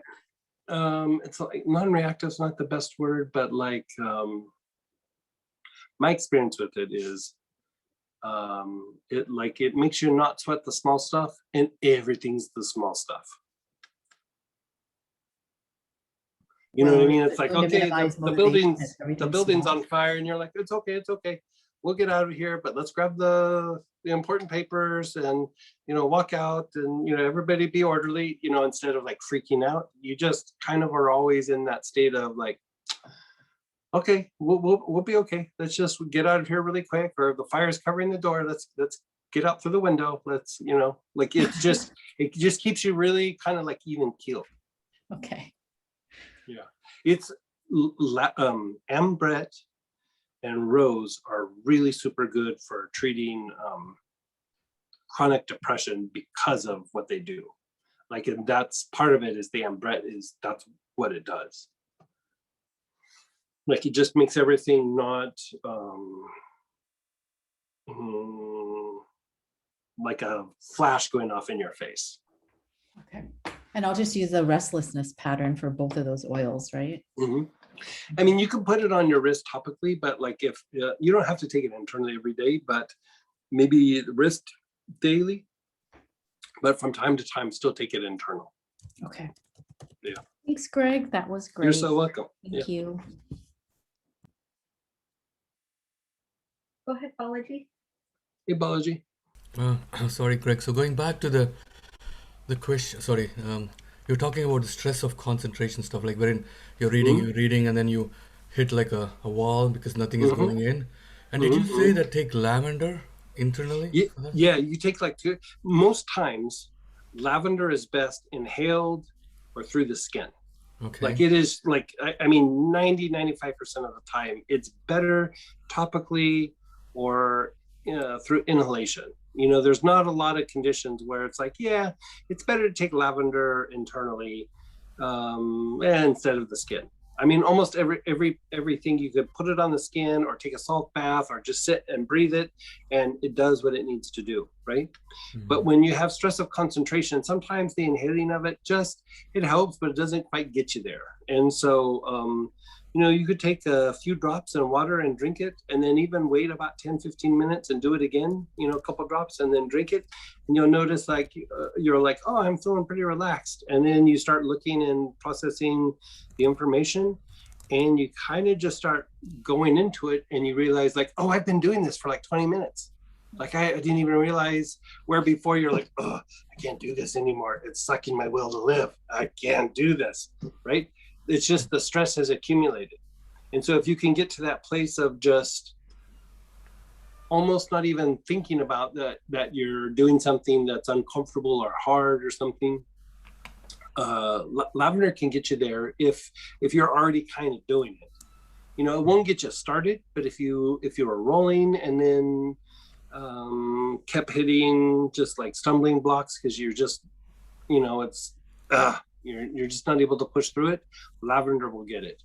If you're having a hard time getting started, that's when you step back and you go back to like the basil, or probably basil is your best bet. Peppermint will work, rosemary will work, petitgrain might work, but basil is such a good mental stimulant that it will make you start focusing on the mental aspects, and it undoes the effects of the stress that have been there for a period of time. If you really have like a personality where you get stressed out really easy, or you've had a job where you've had long-term stress for just long periods of time, basil should be like in a repertoire for you for like daily or every other day. I mean, I use a lot of marjoram, I use a lot of basil.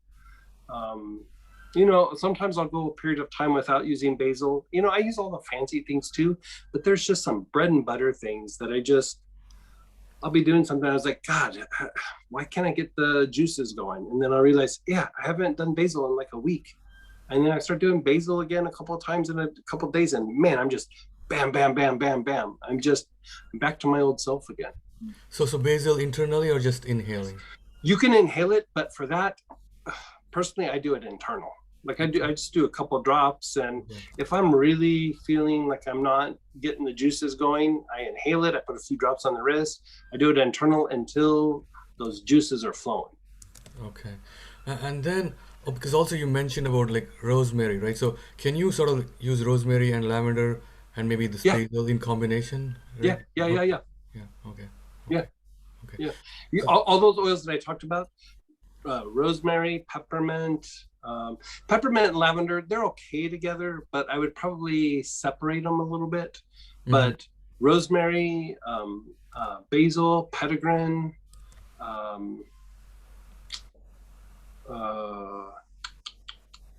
yeah, all of those work really well together. Okay. So thanks, Greg. So one follow-up question on the 1, 2, 3 thing you talked about, or 1, 2, 3, 4. So do you prioritize, so like on a week-to-week basis, or is it like Honestly, I prioritize week to week and day by day. Okay. Like I'll do like, you know how I said there's like one circle and then another circle, Right. like, you know, or a separate circle. I do a prioritizing of like what I want to get done in a quarter. You know, like I need to do this, I need to do this, I need to do this, and then I do like kind of like this month this needs to happen, and it's not like carved in stone, but it's like these are kind of the ones, right? And then I do a weekly one, like this week I gotta get these things done, and then every day I go through, and the very first thing that I do is I have a cup of coffee, you know, sniff a couple oils, and I prioritize what I'm going to do for the day. Okay. Okay. Like what times I need to be, like if we're getting ready for the, like a Zoom or something like that, or a meeting, I go, okay, I need to have whatever I'm going to do today done by this particular time. And then I set an alarm, and then I was like, and then if I need to move into something else, you know, I need to be moving into it by this time. And, you know, if it can be a little bit flexible, then I'm flexible, but I try to hit the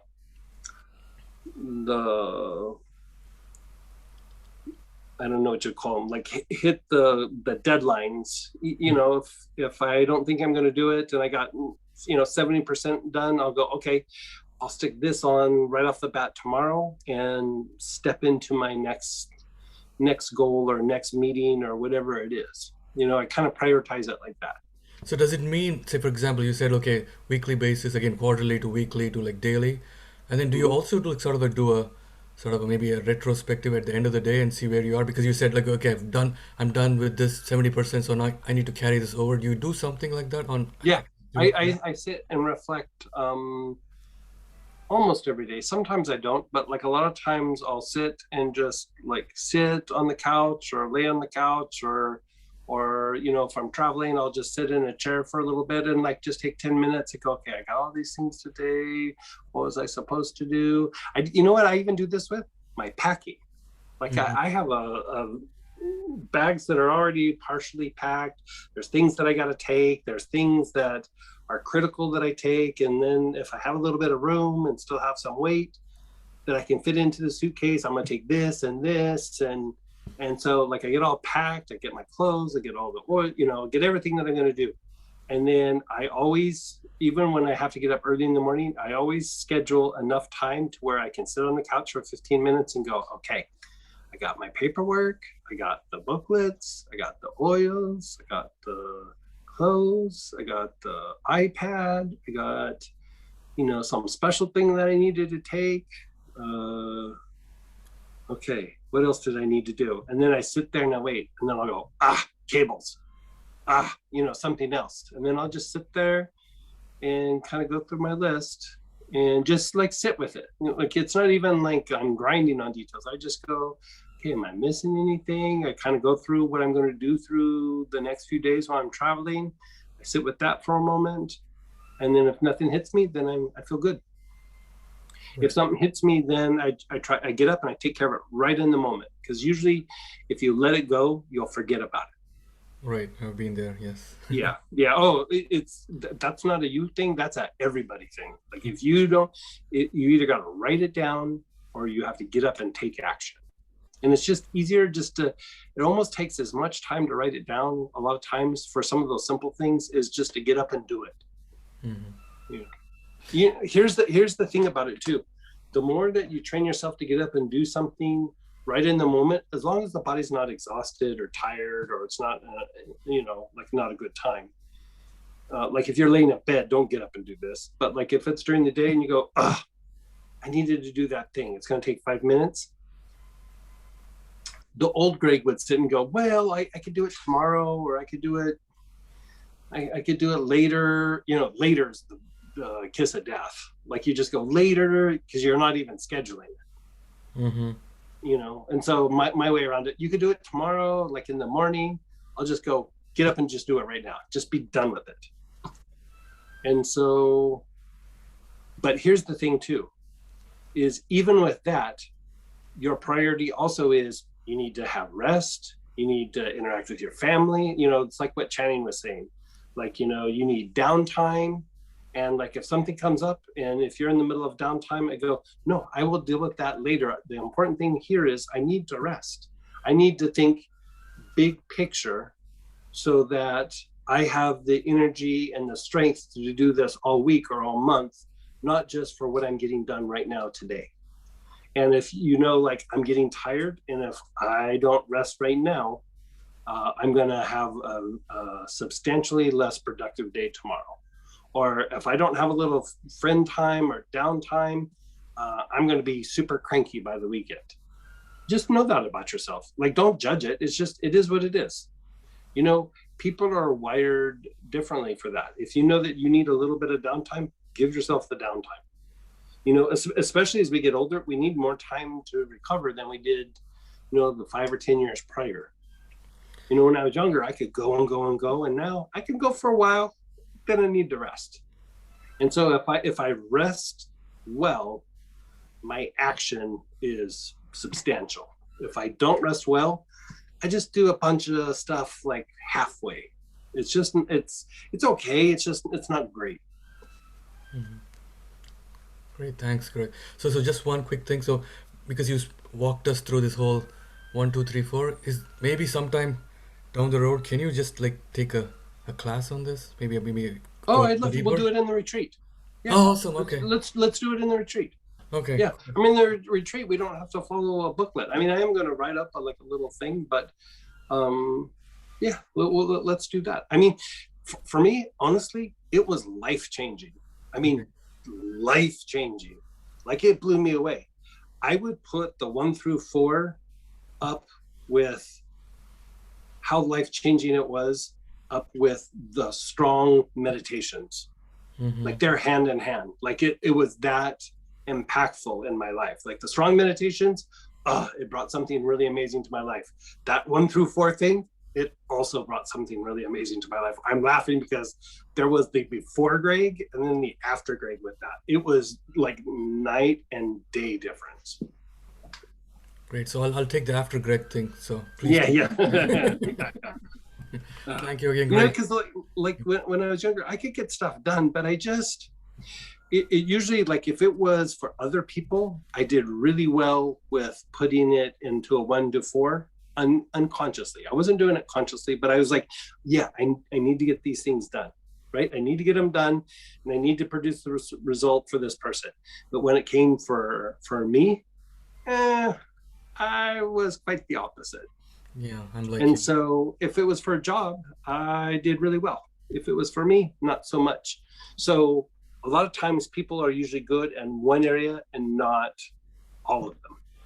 And so, you know, it could be that you're good for you, but not at work, or good at work, but not for yourself, or, you know, whatever it is. If you're already good in it in one area, it will carry over as long as you start applying it to those other areas of your life. Mm-hmm. Mm-hmm. Okay. Thank you, Greg. You're so welcome. You know what that's out of? I mean, you know, Master Cho was telling it to us in the spiritual business management class, and you know, he told it to me personally, apparently because I really needed it. But it's also just out of the like if you go get a, what is it, MBA? Is that the business? Mhm. Yeah, if you go get an MBA, I mean, that's one of the things that they teach you how to do is to go through and prioritize. You know, it's even if you look at your spiritual practice, like, okay, how am I going to prioritize the different things that I know how to do? What's producing the result? What result do I need, or am I shooting for in this next week? Do I need to meditate? Do I need to do purifications? Do I need to, you know, do mantra, whatever it is? And then instead of trying to do them all, you do a few things really well. the thing is, I have an MBA, but I don't do it. Plus, as you Yeah, said, yeah. so maybe Good for you having the MDA though. Good for you. yeah, maybe when you I guess teach it during this weekend, like the what's that, the spa weekend. Well, I'll this start. is what I would say. Like in your defense, they don't make it as clear cut and simple as that. Right. You know what I mean? They make it a little bit more complicated. The thing with the 1 through 4, I mean, that was really a gift from Master Choa. And he just has this brilliance of being able to boil everything down and make it just really, really super simple. And so, I'd been in those circles too. I mean, not like that, but I'd been in those circles too. And I kind of got the idea, but when he just boiled it down to a 1 through 4, I was like, my brain can grasp that. Like that's kind of easy to apply. Like, sometimes you have to think certain things out, but it's easy to apply. Yeah, 1 to 4 with the essential oils will be like a game changer. So Yeah. Yeah. Well, I'll try to work that in. I mean, we'll definitely talk about it, but yeah, that's a good idea. Maybe even somehow doing it with an oil protocol. That's interesting. Okay, that just became a 1 because the retreat's in a couple of weeks, so that's time sensitive. sorry, I didn't mean to. Greg. No, that's okay. It's okay. He I'm has kinda- something else to do this week. Plus, I'm kind of making a joke, like,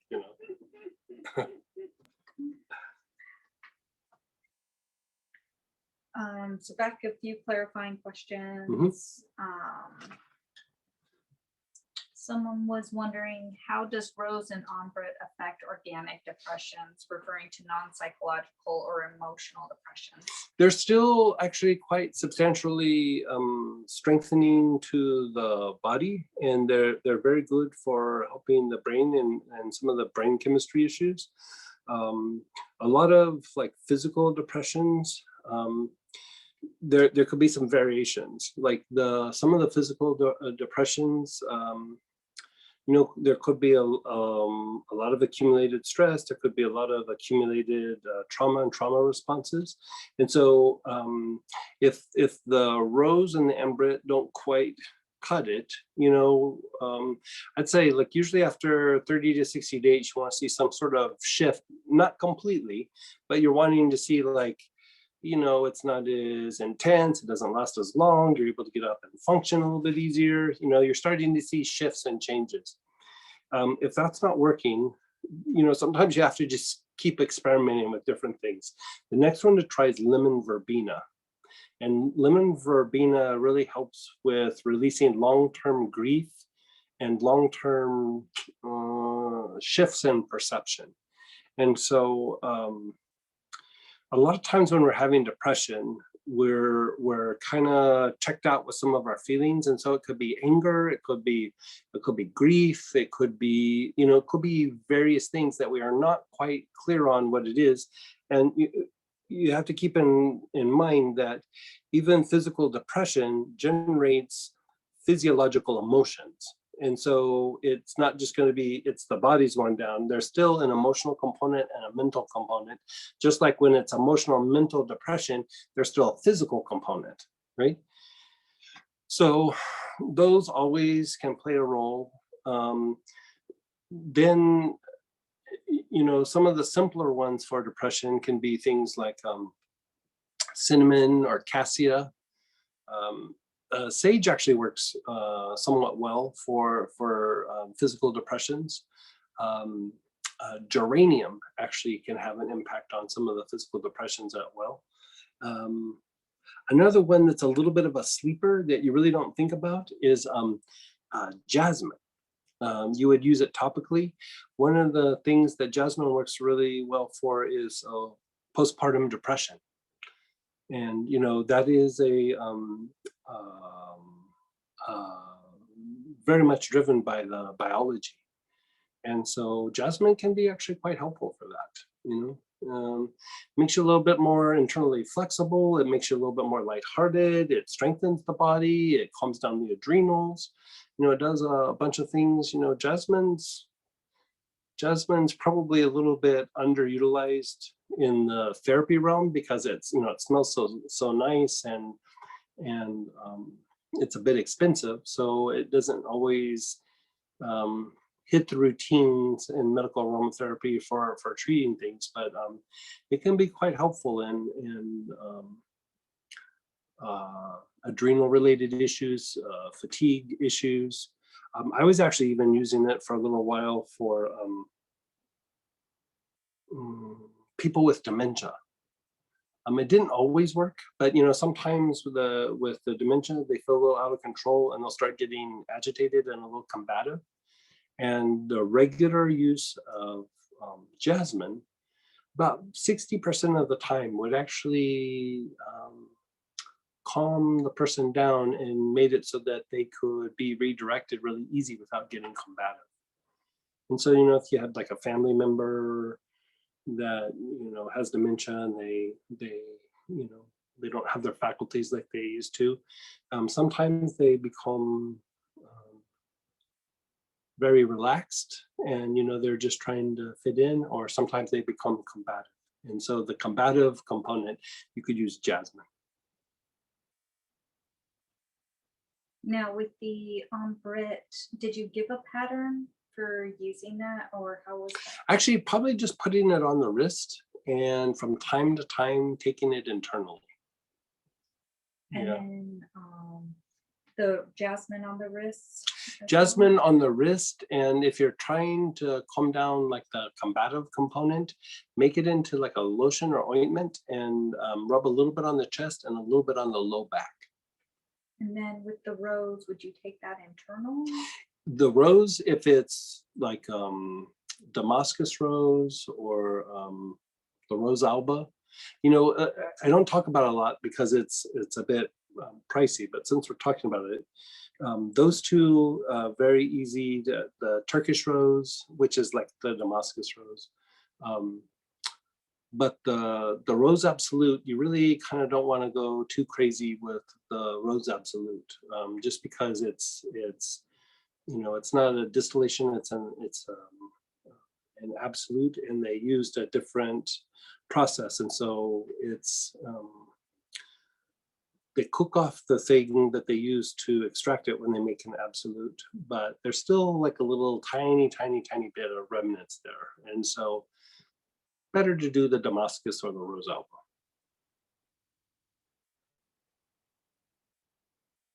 And just to clarify, quadrant 1 is urgent and important work that Time sensitive. could be your spiritual practice. I'm wondering. Okay, so like here's a good point.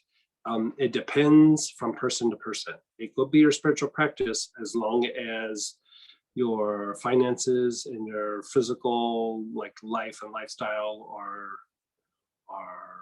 stable. You know, if they're not stable, then taking care of the normal everyday stuff is more of a 1, and spiritual practice would become more of a 2. And then this is applicable kind of for tomorrow. Or for the practice we do on Wednesdays. Is it okay to do the 99 names of the heart randomly, or do we need to be doing? Yeah, no, you can do them. You can do them random. Yeah. It's not about the order. For that one, it's not about the order. You know, you could take one and just do one for a while, or you could bounce around and do them in different combinations. Yeah. Now the roses you were saying, the rose alba and the Damascus rose, are those to be taken internally? Those are the ones that would be okay to take internal. The rose absolute could be used to treat this, but you would, you know, inhale it, put it on the wrist, put a little bit on the heart, but that's the one that you would not take internally. Those are our questions for today, and we are 2 minutes out. Yeah. Okay, you guys. Boy, we had a good conversation about stress. Okay. We were going to do a little bit more, but maybe we'll pick up this conversation a little bit later, or you know, do a little bit more of this protocol. But stress is one that we're going to be talking about over the next few months, so this is not going to be our only conversation. But I want to give a little bit more like easy small things to do, and then still give bigger understanding of how to go through and address it in long-term strategies for managing stress. So okay, you guys, I gotta jump into my other meeting, and so love you guys, and I'll see you tomorrow and see you on the weekend. Love you both. Bye-bye. Take care. Love you guys. Hi, Sam and Greg. Thank you. Take care. Thank you, Greg and Sam. You're so welcome. Take care. Yes, thank you, Sam and Greg.